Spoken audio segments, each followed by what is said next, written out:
আসসালামু আলাইকুম। নীলা লাইফস্টাইল যে যেখান থেকে দেখছেন আশা করছি সবাই ভালো আছেন। আলহামদুলিল্লাহ আমরাও ভালো আছি। আমি নীলা ইতালি থেকে বলছি। সুন্দর একটি পাহাড়ি এলাকা থেকে আপনাদের জন্য নতুন একটা ভিডিও নিয়ে হাজির হয়ে গিয়েছি।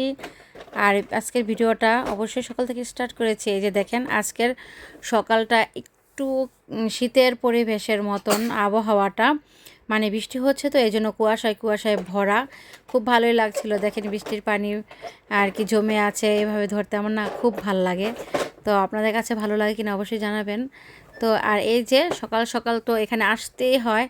এখানে আসলে আমার মনটা না একদম ভালো হয়ে যায়। আমার বা আমার ছেলে যদি ঘুম থেকে উঠে কান্না করতে নেয় আর বাবার জন্য, ও বাবাকে যদি শুধু সকালে না বিকেলেও এখানে নিয়ে আসলে অনেক খুশি হয়ে যায় আব্দুল্লাহ এই গাছগুলা দেখলে। এটা হচ্ছে আমার ছোট্ট একটা গার্ডেন বলতে পারেন।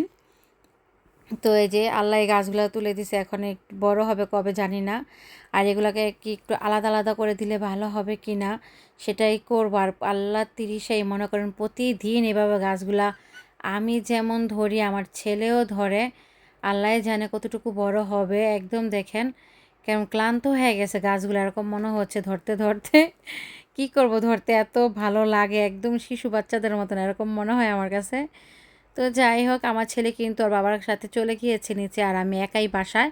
তো সকালের গুছগাছ করে তারপর আমি ছেলেকে আনতে যাব। গুছগাছ বলতে হচ্ছে দুপুরে কি রান্না করব সেটা একটু নামাবো। আর এই যে দেখেন নামাতে গিয়ে কত কাজ বাড়িয়ে নিয়েছি, বরফ দিয়ে একদম সারা বাসা ভরে গেছে। ফ্রিজ থেকে নামাতে গিয়ে অনেক বরফ জমেছিল, সেগুলো পড়েছে নিচে।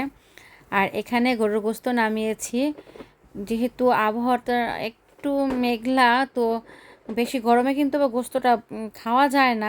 খাওয়া যায় অবশ্যই, কিন্তু খারাপ লাগে, একটু ফাঁপড় ফাঁপড়টা বেশি লাগে গরমের মধ্যে। তারপরে এই যে ছেলেকে যেহেতু আনতেই যাব, সকালে কিছু কাজ টাজ থাকে, এগুলো কিন্তু আমি রাতেই করে ফেলি। তাই এই জন্য সকালে আমার এগুলো সব সময় থাকে না। তো আজকে একটু ছিল, রাতে করা হয়নি বা করিনি। তো এখন এগুলো একটু গুছগাছ করে রাখবো, মানে যেটা যেখানে থাকে সেটা সেখানে রেখেই তারপরে আর কি চেষ্টা করছি রাখার আর কি। রাখবো যেটা যেখানে থাকে সেটা সেখানে রেখে তারপর ছেলেকে নিয়ে আসতে যাব। তার আগে এগুলো গুছাচ্ছি, ছেলেকে নিয়ে আসবো। আর আর মনে করেন যে ছেলের কাছে গেলে তো আর সাথে সাথে আসতে পারি না, 1 ঘন্টার মতো বা 1.25 ঘন্টা এরকম চলেই যায়। আর এই যে গাছ থেকে মরিচগুলো কেটে আমার এত আফসোস লাগছে জানেন না। মনে হচ্ছে গাছে যদি মরিচগুলো থাকতো তো খুব ভালো হতো, দেখতে সুন্দর লাগতো গাছটা। এখন আমার এত কষ্ট লাগে জানেন না। তো ছিঁড়েছি একটাই কারণ, এগুলো না একটা একটা করে পোকরা হয়ে গিয়ে না নিচে পড়ে যাচ্ছিলো, সেজন্য আমি সব কেটে নিয়েছি। ওই ভিডিওগুলো আছে, আমি আপনাদের সাথে শেয়ার করব। তারপরে যে দেখেন আমি বিছানার চাদরটাও চেঞ্জ করেছি, ছেলে নাই তো অনেক কাজই করে ফেলেছি। বিছানার চাদর চেঞ্জ করেছি, যা যা মোছা টোছা প্রয়োজন ছিল টুকটাক সেগুলো করে নিয়েছি আমি। আর সারা বাসাও ঝাড়ু দিয়েছি। তারপরে এই যে ছেলেকে নিয়ে আসার জন্য যাচ্ছি রেস্টুরেন্টে, মানে নিচেই থাকে, বাইরে টাইরে থাকে, ঘোরাঘোরা করে। তারপর বাবার সাথে একটু বসে থাকে, কিছু খায় না তেমন। যেগুলো কোনো কাজের না, চিপস টিপ আজাইরা খাবার ওগুলাই একটু খায়। আর রুচি নষ্ট করে সারাদিন আমারে কাজের বলেন যে কোনো সময়ের লস ফেলে দেয়। ক্ষুধা থাকে, খ্যান খ্যান করে, কান্নাকাটি করে, অন্য সব খাবার খেতে চায় না। তারপরে বারবার একটু একটু করে খাওয়াতে হয়, ওইদিকে সময়গুলো নষ্ট হয়ে যায়। তো এই যে ছেলেকে পেয়ে গিয়েছি। তারপরে এই যে দেখেন আলহামদুলিল্লাহ এত সুন্দর লাগছে, পাহাড়ের প্রকৃতির দৃশ্য না দেখলে একটু বুঝতে পারবেন না। আর এই জায়গাটা কিন্তু এমনিতে খুব সুন্দর, দেখেন এত সুন্দর মাশাআল্লাহ আলহামদুলিল্লাহ। আর দেখেন কেউ যখন না থাকে তখন একদম নিরিবিলি থাকে, ছাতাগুলো বুঝানো থাকে, খুব সুন্দর লাগে পরিবেশটা, আমার কাছে খুবই ভালো লাগছিল। আর আমার ছেলে দেখলেনি।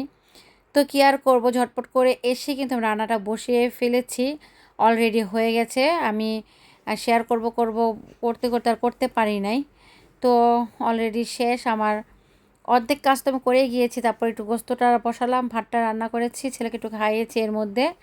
আর এই যে ভর্তা, দেখেন এদেশে রসুনের কোষ কত বড় বড়, আর কি ওই কোষটা বেশি বড় ছিল, 2-1টা কোষ বেশি বড় হয়।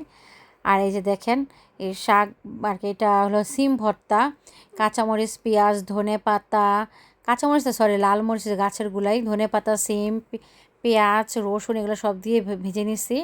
আগে সিমটা আমি ভাজার আর কি ভাপ দিছি, ভাপ দেওয়ার পরে ভাজার পরে এক এক করে সবগুলো মিক্স আর কি একসাথে করে ভাজা হয়েছে। তো এখন দেখেন ধোঁয়া উঠতেছে, এত গরম বাড়তে পারতেছি না, আর এত গরম বাড়লে কেমন হয় জানি না, সেজন্য একটু ওয়েট করছিলাম আর একটু লাড়াচাড়া করছিলাম যাতে একটু বাতাসে একটু ঠান্ডা হয়ে যায়। অলরেডি দেখেন সেরা মুহূর্ত চলে আসছে, এখন তো আমার দেখে এখনই মুখে একদম পানি চলে আসছে। মানে পাটায় মাখা ভাত অনেক টেস্ট লাগে, আমার কাছে তো খুবই ভালো লাগে। আর এক হাতে ক্যামেরা নিয়ে ভিডিও করা আবার বাটা একটু কঠিন হয়ে যায়, তো পারিনি, তো অফ ক্যামেরা আমি করে নিচ্ছি। আর এই যে আলহামদুলিল্লাহ অসাধারণ হয়েছে, মাসাল্লাহ দিলে খুবই টেস্ট হয়েছে। আর এখানে আমি এই যে দেখেন আলুগুলা ধুয়ে কেটে তারপরে এই যে এখন দিয়ে দিলাম গোস্তে, কারণ আমাদের বাসায় গোস্তে আলুটা পছন্দ করে, সেজন্যই আমার কাছেও খুব ভালো লাগে।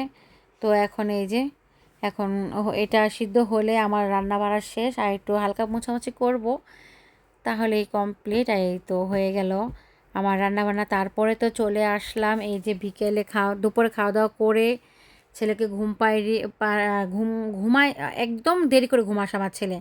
আচ্ছা না, 2টার দিকে ঘুম আসলে কিন্তু 3টা 4টার দিকে উঠে গেলেই হয়, কিন্তু ঘুম আসে 4টা 4:30 যে বাবাকে পায়, তারপর ঘুম আসতে চায় না, তারপর ঘুম থাকে, তারপর শেষ মুহূর্তে না পারতে ঘুম আসে।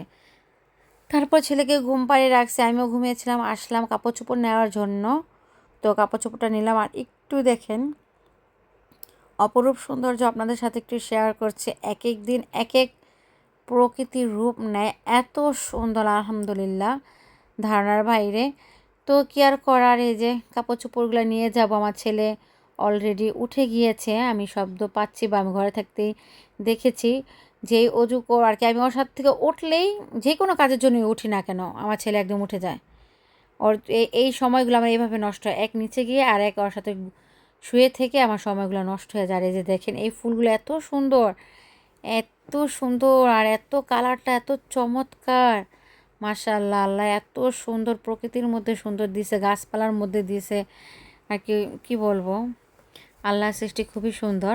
আর এটা না এগুলো ছুটে যায় কেন জানি না, তো এখন এটা একটু স্টানগুলো একসাথে করে বুঝায় রাখবো, কারণ নয়তো বাতাসে পড়ে গেলে আবার ছুটে যেতে পারে, ছুটে গেছিলো হয়তো বা কেউ লাগিয়েছে আবার। তো এই তো আলহামদুলিল্লাহ আজকের বিকেলটা গরম ছিল না, কিন্তু রোদ ছিল হালকা পাতলা, আবার চলে গিয়েছে। তারপরে এই যে আমাদের ভিতরে আরেকটা স্ট্যান্ড আছে, এটার মধ্যে মেলে দিয়ে এই যে এখানেই আরেকটা বারান্দা আছে, এখানে আবার একটু আসলাম, বিকেল যেহেতু একটু না আসলে তো হবে না।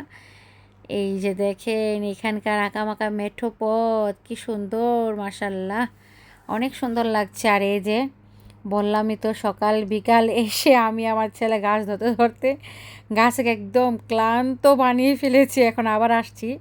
সকালে তো একবার দেখেই গিয়েছি, এখন আবারও আসছি। দেখেন কিছু না কিছু ধরতেই হবে, আর এই মরিচ গাছে কি আরও মরিচ হবে কি না জানি না, আল্লাহ যদি চায় তাহলে অবশ্যই হবে। আর এই যে এখানে তরমুজ গাছও বিচি ফেলেছিলাম, খাওয়ার সময় 2-1টা ফেলেছি এখানে, তারপর ওই গাছগুলো উঠেছে, ওইগুলো টেনে ওই যে আমি একটা তুলে রাখছি, আরও বাকি কিছু আছে ওগুলো তুলে ফেলে দেব। আর এগুলাও দেখি আলাদা আলাদা টপে বা আলাদা করে লাগাবো। আর ওই যে আমার ছেলে এসে পড়েছে, দেখতেই পাচ্ছেন, এসে বলতাছে ও স্বপ্নে কি দেখছে বা অ্যাম্বুলেন্সের শব্দ পাচ্ছে, এগুলো বলছে মাসা অ্যান্ড বিয়ার নাকি মারা গেছে, ওকে গ্যাস দেওয়া হয়েছে, কি বলছে আবল তাবল, যাই হোক। এই যে আজকের পরিবেশটা আলহামদুলিল্লাহ খুবই সুন্দর ছিল। তো যদি আজকের ভিডিওটা ভালো লেগে থাকে আপনাদের মাঝে, অবশ্যই লাইক কমেন্ট সাবস্ক্রাইব করে আমার পাশে থেকে যাবেন। আজকের ভিডিওটা এ পর্যন্তই, আল্লাহ হাফেজ, সবাই ভালো থাকবেন, আমাদের জন্য দোয়া করবেন।